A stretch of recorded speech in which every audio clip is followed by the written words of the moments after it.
మాత్రమే మరణముంది. దేవాది దేవుడు అన్నాడు, నేల నుండి తీసి నరుడుగా చేసి జీవాత్మ పోసాడు. కాబట్టి నేను మన్నులో నుండి తీసా, మరలా నువ్వు మన్నులోనే కలిసిపోతావు. జీవాత్మ ఆయన దగ్గరికి ఎత్తబడునుగా. ఆత్మకి మరణము లేదు, ఎందుకంటే ఆయన ఇచ్చిన ఆత్మ ఇది, దానికి లేదు మరణము. గమనించండి, అర్థం చేసుకోండి. చాలా మంది మన చచ్చిపోయే యాడ్ చూసేదేమని దీనికంటే భయంకరంగా ఉంది. అక్కడ నీకు ఏం బెటరు? నాన్ వెజ్లు, బిర్యానీలు, పలవలు ఏం బెటరు? హల్లెలూయా. ఈ మన్నులో కలిసిపోతే ఈ ఆత్మని తీసుకెళ్ళాలి. అగ్ని ఆరుతో, పురుగు సాగుతో, యుగ యుగాలు కేకలు వేస్తూ ఉండాలి. దేవుని స్తోత్రం. నేనైనా సరే ఇక్కడ ఎంత అరుచుకుంటే ప్రార్థన చేసి వాక్యం చెప్పినా నాలో చిన్న మిస్టేక్లు వచ్చినా ఆ అగ్ని నా కోసం కేకలేస్తుంది. రావాయి చెప్పించాలి. కానీ నీ హృదయం సరి చేసుకోవు, నీ మనసు సరి చేసుకోవు, నీ కుటుంబంలో ఐక్యత ఉండవు, మళ్ళీ అరుస్తూ వాక్యం చెప్తా స్వాగతం నేను పలుకుతున్నా అంటే మరణం. దేవుని స్తోత్రం. హల్లెలూయా, హల్లెలూయా. క్షేమకాలమంతా యేసయ్యని త్రోసివేసి, క్షేమకాలమంతా యేసయ్యని త్రోసివేసి, వెళ్ళుచుండగా ప్రాణం పోవచుండగా, ఇక వెళ్ళుచుండగా ప్రాణం పోవచుండగా, దేవుని పిలిచిన కాపాడమని పలికిన, దేవుని పిలిచిన కాపాడమని పలికిన, మరణమన్నది కనికరించదు, నరకమున్నది అది జాలి చూపదు. మరణమన్నది కనుకరించదు, నరకమున్నది అది జాలి చూపదు. రాలిపోయే పువ్వుకు ఎందుకిన్ని రంగులు, విడిచివెళ్ళే గూడుకు ఎందుకిన్ని అంగులు, అందమెంత ఉన్నా బంధుబలగమెంత ఉన్నా, అందమెంత ఉన్నా బంధుబలగమెంత ఉన్నా, రాలిపోయే పువ్వుకు ఎందుకిన్ని రంగులు, విడిచివెళ్ళే గూడుకు ఎందుకిన్ని అంగులు. దేవుని స్తోత్రం. మరణం అనేది మాత్రం కూడా కనికరించదంట. నరకం ఎప్పుడు స్వాగతం. నువ్వు ఎలాంటి సేవకురాలు అయిన నీతి మంత్రి చిన్న మిస్టేక్ నీలో కలిగితే నీ పిల్లల్ని, నీ భార్యని, నీ భర్తని నువ్వు క్షమించలేదు. అనుక్షణము కూడా నువ్వు చేస్తున్న వ్యాధిస్తున్న చాలే, నువ్వు ఎంత వదిలితే ఏమైనట్టు రా రా కేకేస్తుంది నన్ను కూడా. హల్లెలూయా, హల్లెలూయా. ఈరోజు పరిశుద్ధాత్మ దేవుడు ఎంతగానో మనతో మాట్లాడుచున్నాడు. చదువునన్న వాక్యాన్ని. ఏ కొండ మీదకి అబ్రహాం కుమారుని తీసుకురమ్మన్నాడు. అప్పుడు ఆయన ఒక్కడే అయిన నీ కుమారుని అనగా తీసుకొని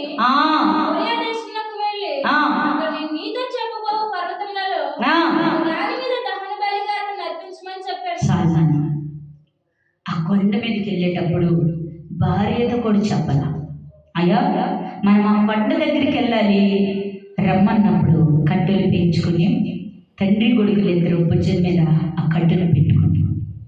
ఒకసారి గమనించండి, మన బిడ్డనే హాస్పిటల్కి తీసుకెళ్ళేటప్పుడే డాక్టర్ ఏం చెప్తాడన్న భయంతో దుఃఖంతో ఉంటాం కదా మనం. అట్లాంటి స్థితిలో అబ్రహాము తన కుమారుని ఆయనే బలర్పణిస్తాకి వెళ్ళేటప్పుడు అబ్రహాము ఎంత తన రక్తము నీరైపోయి ఉంటుంది. గమనించండి ప్రియ సహోదరి. అయ్యా నేను ఇలా దేవుడు బలిద్దరు రమ్మన్నాడు రాయ్యా అని మనం తీసుకొస్తామా? హల్లెలూయా. అబ్రహాము తన కుమారుని బలిద్దకి ఆ యొక్క లేని కొండ ఎక్కేటప్పుడు ఆ ఎక్కే భారాన్ని కంటే ఈ గుండు భారం ఎంత బరువుగా ఉన్నట్టు. హల్లెలూయా.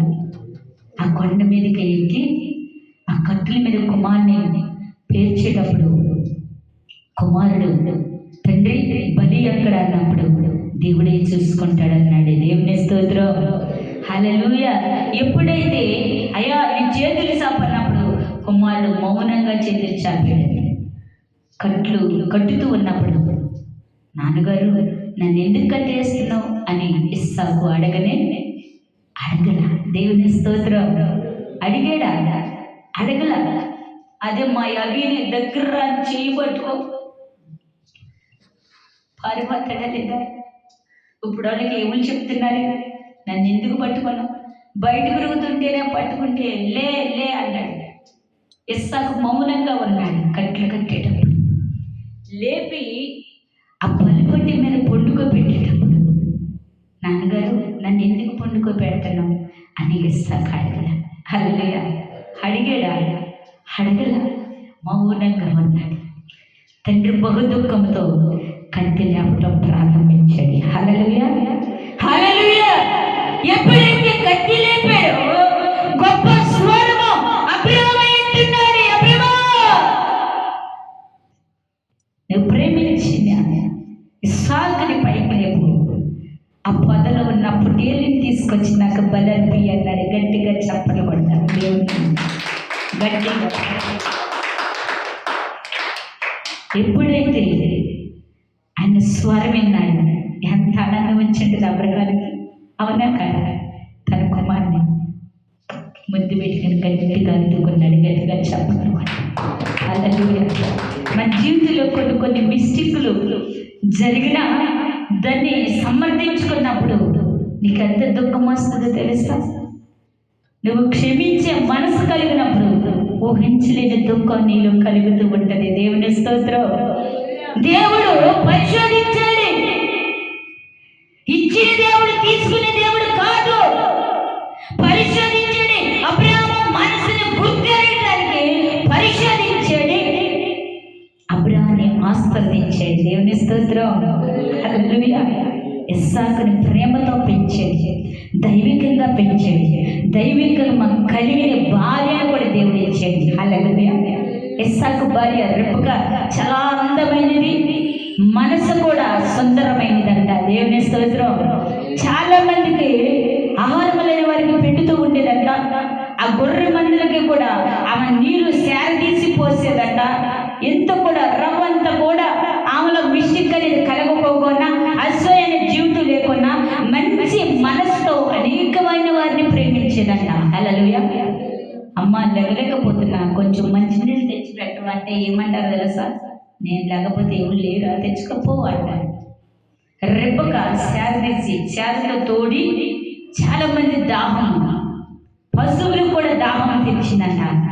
అటువంటి స్త్రీని దేవుడు ఇస్సాకుకి సమకూర్చాడు. దేవుని స్తోత్రం. తన యజమాను పొలంలో చూడటంగానే రెబెకా ముసుగు వేయటం ప్రారంభించిందంట. తన భర్త చూడకూడదని, వివాహం కాకుండా భర్త చూడకూడదని ముసుగు వేసుకుందంట. దేవుని స్తోత్రం. అందుకే మీకు తెలుసా, చాలా మంది క్రైస్తవులు ఏళ్ళు ఎందుకు వేసుకుంటారో తెలుసా? ఏళ్ళు లేకపోతే పెళ్లి చేసుకోకూడదా అంటారు. కొంతమంది ఎత్తుమాతంగా ఏళ్ళు ఉండాలా లేకపోయినా చేసుకోవచ్చు అంటారు. హిందువులకి వేలు అడ్డుతెర పెట్టి పెళ్లి చేసుకుంటారు. క్రైస్తవులకి వేలు వేస్తారు. ఎందుకో తెలుసా? అదేనా రెబెకా వేలు వేసింది. హల్లెలూయా. తన భర్తను చూడుకోకుండా ముసుగు వేసుకుంది. తన వివాహ దినములో అప్పుడు ఇస్సాకు ముసుగు తొలగించి తన వివాహం చేసుకున్నారు. ఆ దినములో ముసుగులు ఈ రోజు నేయబడుతుంది. దేవుని స్తోత్రం. హల్లెలూయా. హల్లెలూయా. ఎందుకంటే ప్రేమగా అబ్రహాము ఇస్సాకును పెంచాడు. ప్రేమతో ఇస్సాకుని తన జీవితంలో వాక్యమైన అనుభూతితో పెంచాడు. కాబట్టి ఇస్సాకు నూరంతలుగా ఫలించాడు. దేవుని స్తోత్రం. హల్లెలూయా. అందుకే కొన్ని మార్లు మన జీవితంలో కొన్ని మిస్టేక్లు చేస్తూ ఉంటాము. మన హృదయం మనం గాయపరుచుకుంటాం. మనలో అవిశ్వాసం, చెడ్డ తలంతులు, చెడ్డ ఆలోచనలు, చెడ్డ చూపులు, చెడ్డ మనసుతో దేవుడిచ్చే దీవులు కోల్పోసుకుంటూ ఉంటాము. హల్లెలూయా. ఈరోజు నేను చాలా అనుభవంతో ఈ మాటలు నా దేవుడు మీతో నాతో కూడా పలికిస్తున్నాడు. హల్లెలూయా. ఈ చెప్పే మాట నాది కాదు, నా యేసయ్యది. నాకు జ్ఞానం వస్తాను కూడా కొంత దేవుడి మాట ఇచ్చారేమో అనుకుంటా. దేవుని స్తోత్రం, హల్లెలూయా. ప్రియ సహోదరి సహోదరుడా, ఎందుకంటే మన జీవితంలో కొన్ని మిస్టేక్లు కలిగి ఉన్నప్పుడు దేవుని వైపుకు మనం శ్రద్ధగా చూడాలి. శారా దేవుడు ఇస్తాడన్న కానుకని మర్చిపోయింది. నా దేవుడు నా ద్వారాలు తెరుస్తాడన్న మాట మర్చిపోయింది. ఎప్పుడైతే ఆ మాటని మర్చిపోయిందో ఆగ్రహాన్ని తన జీవితంలోనికి తెచ్చుకుందే మరలా తను కోపపడటం ప్రారంభించింది. దేవుని స్తోత్రం, హల్లెలూయా. అబ్రహాముని దేవుడు ఆశీర్వదించాడు, కానీ ఆయన ఇచ్చిన ఆ పరిచర్య, ఆ దీవెన, ఆ కృప అబ్రహాము నిర్లక్ష్యం చేశాడు. కుమారుని బలిగా కోరాడు. దేవుని స్తోత్రం. ఒక్కొక్కసారి మనకు కొన్ని పరిశుద్ధులు ఎదురవుతూ ఉంటాయి. అయ్యా, ఎందుకు నా జీవితంలో ఎలా చేసావు, నాకెందుకు ఎన్ని రోగాలు, నా బిడ్డలకి ఎందుకు, నాకెందుకు, నా భార్యకి, నా పిల్లలకి, నా కుటుంబం ఎందుకు విడిపోవటం కారణం, నా కుటుంబంలో సమస్యలు ఎందుకు వచ్చినాయి అని నువ్వు దేవుని పరిశోధిస్తున్నావా? ఆగి ఆలోచించు. అది ఎవరిని బట్టి వచ్చిందో నీకు అర్థమైంది. దేవుని స్తోత్రం. దేవుని మాట నిర్లక్ష్యం చేసి దేవుడిచ్చే వాగ్దానాన్ని పక్కన పెట్టి నీ ఇష్టాసారంగా మాట్లాడి, నీ ఇష్టాసారంగా నడిచి, నీ ఇష్టాసారంగా ఈ లోకంలో జీవించి మరలా దేవుని వైపుకు చూస్తున్నావా? హల్లెలూయా. అబ్రహాము చేసిన నిర్లక్ష్యం నీవు చేయవద్దు. అబ్రహాము నిర్లక్ష్యం కలిగి ఉన్నాడు కాబట్టి తన కుమారుని బలిగా దేవుడు కోరాడు. హల్లెలూయా. దేవుని మాట నీ విన్నట్లయితే నీ కుటుంబం ఆశీర్వదించగలుగునుగా. దేవుడి జీవితంలో ఎన్నో వాగ్దానాలు చేసి ఉండవచ్చు, ఇదిగో నీ కుటుంబం ఎలా ఉంటుంది, అలా ఉంటుందని. కానీ అవన్నీ పక్కన పెట్టి నిర్లక్ష్యం చేస్తున్నావు కాబట్టి నువ్వు ఊహించలేని ఉపద్రవాలు నీ కుటుంబం మీదకి వస్తున్నాయి. దేవుని స్తోత్రం, హల్లెలూయా. ఒక్కసారి ఆగి ఆలోచించినట్లయితే నీ కుటుంబంలో ఉన్న ప్రతి సమస్యలు తొలగిపోవును గాక, దేవుని కార్యాలు పొందుకుందును గాక. అబ్రహాము దేవుని మాట విన్నాడు, మళ్ళా వెనక తిరిగి చూడలేదు. అయ్యో, నేను చేసిన పొరపాటును బట్టి నా కుమారుని బలలేవు, మరలా నేను ఇలాంటి మిస్టేక్ చేయను. హల్లెలూయా. దేవుడు ఎందుకు నిన్ను వాడుకుంటున్నాడంటే ప్రియ సహోదరి సహోదరుడా, నీలో ఏదో ఉందని కాదు, దేవుడు గొప్ప నీ మీద ఉంది కాబట్టి పేదవారు, గొప్పవారు, లేనివారు, ఐనక్యమారులు నిన్ను ఆహ్వానిస్తారు. వాళ్ళు మా దగ్గరికి రాలే, మా దగ్గరకు రా కాదు, నేను పిలవటం కానీ ఆ గుమ్మమ్మ దగ్గరికి వెళ్ళి మీరు ప్రార్థన చేసే కృప నా దేవుడు మీకు ఇచ్చాడు. హల్లెలూయా. గర్వపడటానికి వీలు లేదు, ధృవీకరించబడటానికి వీలు లేదు. వారు ఎవరో మనకు మరి వచ్చేలా వెళ్ళకూడదు, అది కాదు. ఎందుకంటే దేవుని మాటగా తలదించితే నా దేవుడు నిన్ను అధికంగా దీవించగలుగునుగా. హల్లెలూయా. మనకేమి పెట్టలా, వారు చూడాల, మరి దీనికోసం కాదు, దేవుని మాట కోసం. ఇక్కడ అర్థమైందా? అబ్రహాము నిర్లక్ష్యం చేసాడు, తన కుమారుని బలి కోరి. హల్లెలూయా. మనం నిర్లక్ష్యం చేస్తానికి వీలు లేదు. విధేయత కలిగి ఉండాలి, విశ్వాసంతో ఉండాలి. దేవుని ఎదుట ముందడికి వేస్తే నా దేవుని కార్యాలు పొందుకుందురు గాక, దేవుని మహిమలోనికి నడిపించబడును గాక. ఆయన ఇప్పుడు ఈ క్షణమే ఆయన మన మధ్యలోనికి దిగబడుదురు గాక. నా జీవితంలో ఏ మిస్టేక్లు ఉన్నా సరి చేసుకోండి, దేవుని కార్యాలు పొందుకుందురు గాక. ఈ కొద్ది మాటలు నా ప్రభు ఆస్వాదించగలుగును గాక. ప్రార్థన చేసుకున్న తల వంచండి. మిక్కిలి పరిశుద్ధుడా, మహోన్నతుడా,